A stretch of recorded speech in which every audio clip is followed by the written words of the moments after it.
Hello friends, तो आज हम स्टार्ट करेंगे क्लास 10th का चैप्टर नंबर 10 जो कि है भोली।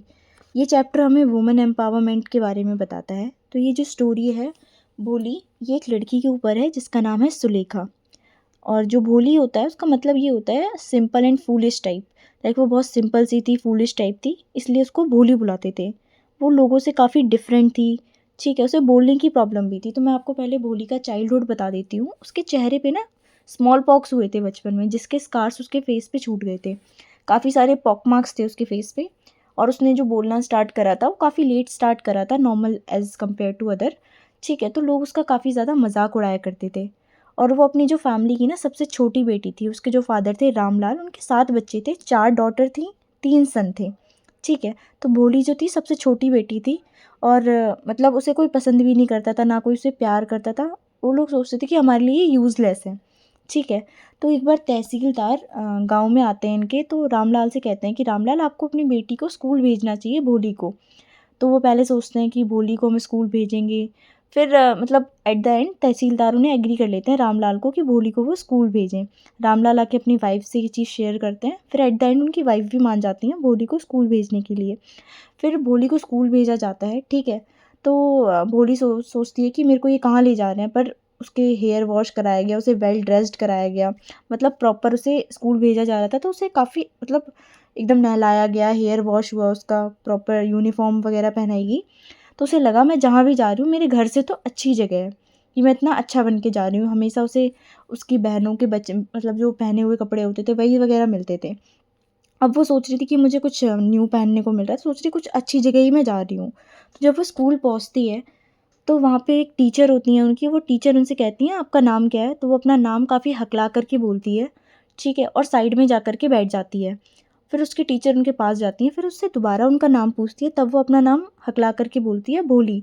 ठीक है, तो टीचर उसे शाबाशी देती है कि अच्छा शाबाश, तुम्हारा नाम भोली है।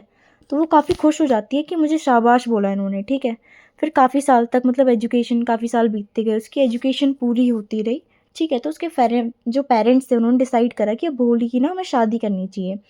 भोली के लिए रिश्ता आया उनका, जो एक काफ़ी एजेड पर्सन थे। उनका नाम था भीषाम्बर। उनका रिश्ता आया भोली के लिए। वो उनके फादर के एज के थे, मतलब रामलाल के एज के थे। उसकी मदर कहती हैं, मतलब उसके फादर कहते हैं कि रामलाल कहते हैं कि ये काफ़ी एजेड है ना हमारी भोली के लिए।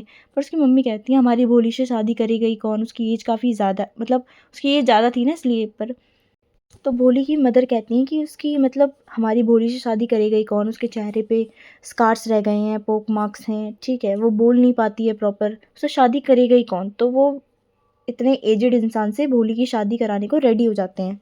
ठीक है, तो पर भोली जो है वो उनसे वो भी एग्री हो जाती है शादी कराने के लिए। पर क्या होता है, जिस दिन शादी होती है विशांबर नाथ जो होता है वो प्रॉपर धूमधाम से बारात लेकर के आता है।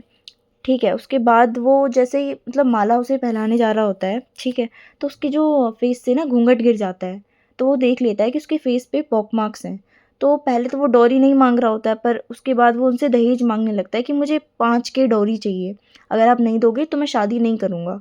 ठीक है, तो उसके फादर मतलब काफ़ी ज़्यादा रोने लगते हैं उनके सामने, अपनी पगड़ी उनके पैरों में रख देते हैं। उसके बाद कहते हैं कि मेरे पास 2K डॉरी है, आप यही ले लीजिए, आप मेरी बेटी से शादी कर लीजिए। पर वो नहीं मानता है, वो कहता है मुझे 5K डॉरी ही चाहिए।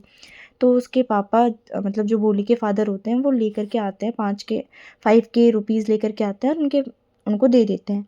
तो वो शादी करने के लिए रेडी हो जाता है बिसाम्बर। ठीक है, उसके चेहरे पे काफ़ी ग्रिडी स्माइल होती है जिस टाइम वो सोचता है कि हाँ मैं भोली को माला पहनाऊँगा। पर उस टाइम भोली सबके सामने शादी के लिए मना कर देती है। और ये बहुत ज़्यादा शॉकिंग होता है सबके लिए। वो अपने लिए स्टैंड लेती है कि मैं ऐसे लालची आदमी से शादी नहीं करूँगी। ठीक है, तो ये उसको जो एजुकेशन मिली थी उसके टीचर के कारण उसमें इतना ब्रेव ब्रेव आया कि उसने अपने लिए स्टैंड लिया और उससे मना करा उसने शादी के लिए। तो इसमें क्या होता है, उसके फादर कहते हैं कि जब बारात वगैरह जाने लगती है उसके फादर कहते हैं अब तुमसे शादी कौन करेगा। तो वो कहती है मुझे शादी नहीं करनी है, मैं आपका और अपने मतलब उनकी जो मम्मी है उनका ख्याल रखूँगी। जिस स्कूल में मैंने पढ़ाई करी है मैं उसी स्कूल में पढ़ाऊँगी और आपका और मम्मी का दोनों का ख्याल रखूँगी। तो उसके फादर को उस पर काफ़ी ज़्यादा प्राउड होता है। उसके फादर सैड होते हैं पर उसको अपनी बेटी के ऊपर काफ़ी ज़्यादा प्राउड होता है। ठीक है, तो ये जो हमारी स्टोरी है हमें एजुकेशन एम्पावर्ड इंडिविजुअल के हर इंसान के लिए एजुकेशन कितनी ज़्यादा इम्पॉर्टेंट है इसके ऊपर हमें बताती है। वुमेन एम्पावरमेंट के ऊपर बताती है। Self respect is more important than marriage, marriage से ज़्यादा हमारी सेल्फ रिस्पेक्ट जो होती है बहुत इंपॉर्टेंट होती है। तो ये चीज़ें हमें बताती है। और गर्ल्स को राइट होता है अपने डिसीजंस खुद लेने के लिए। ये सारी की सारी चीज़ें हमें स्टोरी से सीखने को मिलती हैं। तो आज के लिए इतना ही। Thank you.